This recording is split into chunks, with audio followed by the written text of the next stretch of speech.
Another down day for the market with the S&P down 0.76%, closing at 5572. The gamma exposure data on the S&P 500 is concentrated between 5500 and 5700, so a really wide range, and we're seeing large gamma exposure across many of these strikes within this range. The market did attempt to rally at the end of the day here in the last hour and a half, and we also saw volume in the options market at higher strikes above 5600. 5,700, and nearly 100,000 contracts all the way up here at 6,000. If we break this low that we saw this afternoon, 5,500 is obviously going to be our next immediate target, and we do see gamma exposure growing at the 5,400 strike as well. So the possibilities for a continued move lower are there. However, the fact that we have large gamma exposure and large volume in the options market at higher strikes does give us some consideration that a bounce may be forming. In yesterday's video, we highlighted our historical gamma exposure chart, basically showing that we have been in negative gamma exposure territory since February 20th. And basically ever since that time, we've been deep in negative gamma exposure territory. And this has coincided with the increase in volatility that we've been seeing in the market, as well as a series of lower lows. And this, of course, is typical in deeply negative gamma exposure environments. Thanks, Anthony. Let's look at IWM again. I know we looked at IWM over the last couple of days, and we can see that the gamma exposure is still near a extreme at negative 1.78 billion. We have 200 as the largest negative strike, and we still have some negative GEX, considerable negative GEX at 190 and 195 that we do want to keep an eye on. But I wanted to point out that the chart shows that really IWM is not pushing lower substantially as we've seen with some other indices the last couple of days.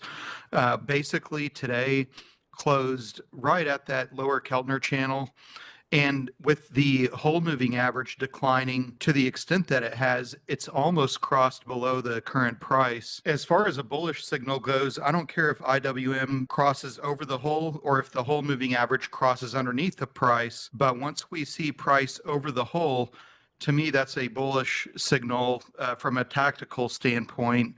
And it looks like we're very close to that happening. And also IWM is in the lower dealer cluster zone. And with CPI early in the morning, we definitely have a catalyst that could cause a larger move, either a washout and maybe we finally see capitulation to the downside, or we could ignite this rally we've been looking for a few days at least, that might take us a little bit higher and above this whole moving average closer to 215. Yeah, Sean, another interesting market data point that I noticed today was that the VIX was actually lower. Even though the indices across the board were slightly lower on the day, the VIX was also lower in somewhat of a divergence. And as we've seen in the past, when we see either the VIX and VVIX diverge or the VIX and the S&P diverge, this oftentimes will signal a reversal, even if temporary.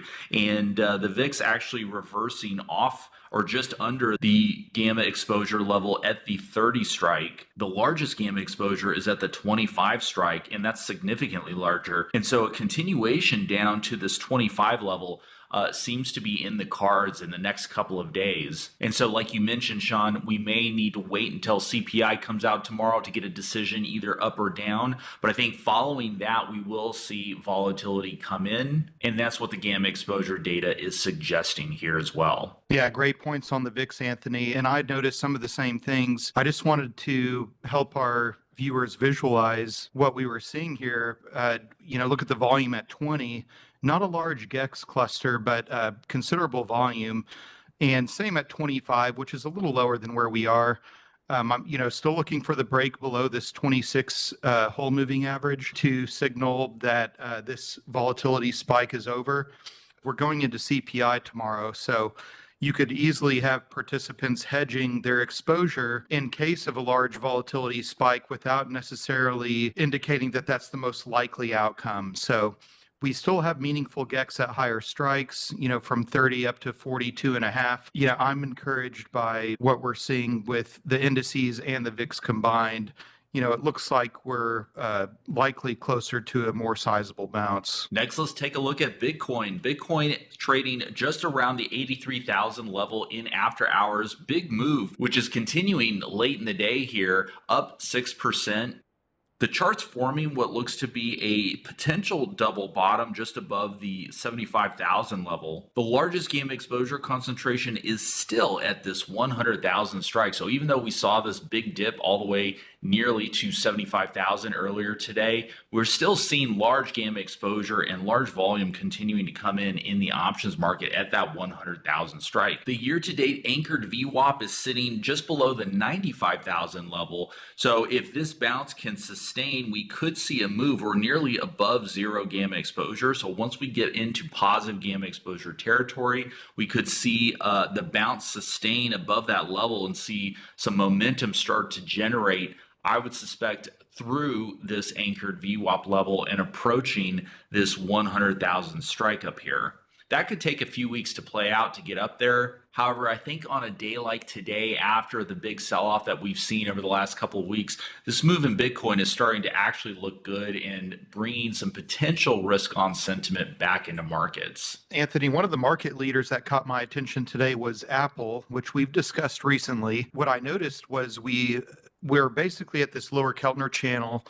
The upper Keltner is still pointing higher, and I noticed that 200 is still the largest GEX cluster. There's not a lot of interest below 210. We do have some GEX at 200, but this 250 strike is still sizable. But I think the risk reward after 2 days of pretty large selling in Apple, it looks like the risk reward is tilted higher at this point, with potentially 240 to 250 as a target. Thanks, Sean. Next, let's take a look at Nvidia. Nvidia up at 108.76 today, up slightly in today's trading session. One of the things I found interesting was that gamma exposure is concentrated between 100 and the 110 strike. You can see our lower dealer cluster zone down at the 100 strike. I do think there is a possibility for a continuation down to that 100 strike. However, from a risk reward perspective, I think the reward far outweighs the potential risk. You've got $8 to the downside here to this 100 strike.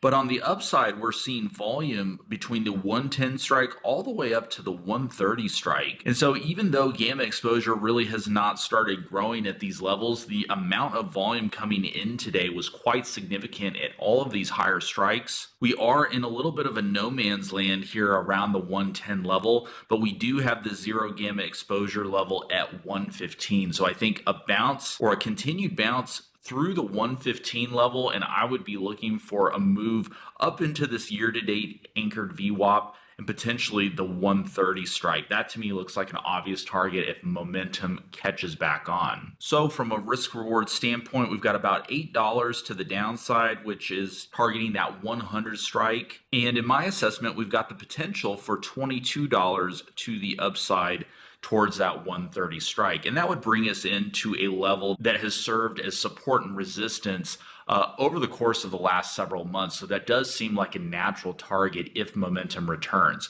And so I like this setup, $8 to the downside, $22 to the upside.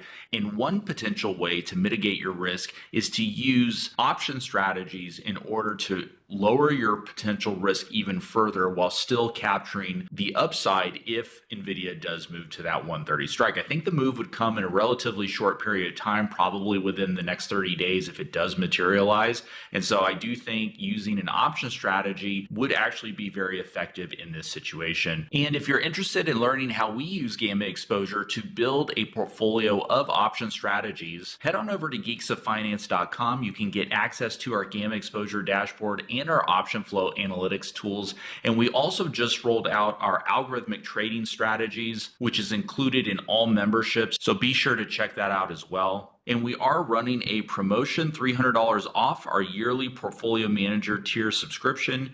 Use code SPRING2025 at checkout. We have a few spots remaining, so be sure to take advantage of that while you can. Members also get access to our premium channels in our community Discord. We've got a ton of great traders in there sharing their own trade setups and strategies as well. You definitely don't want to miss that. Link in the description below. Thanks so much everybody for watching, and we'll see you guys in the next video.